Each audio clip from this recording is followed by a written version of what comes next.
আরবের মরুশহর আল ওয়াদিতে বাস করতেন ইউসুফ ইবনে কামাল।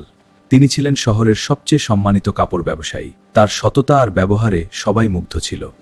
কিন্তু সুখ চিরস্থায়ী নয়। এক রাতে লোহিত সাগরের এক ভয়াবহ ঝড়ে ইউসুফের সব মালবাহী জাহাজ ডুবে গেল।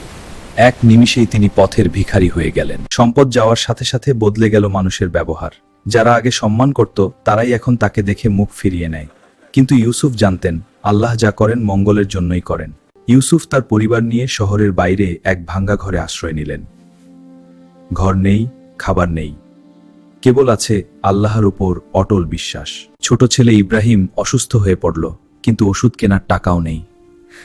হে আল্লাহ, তুমি ছাড়া আমার আর কেউ নেই। ঠিক সেই সময় এক বৃদ্ধ পথিক তাকে এক পুরিয়া ভেষজ ওষুধ দিলেন। তার দয়া ইব্রাহিম সুস্থ হয়ে উঠল। ইউসুফের চোখ কৃতজ্ঞতার অশ্রু।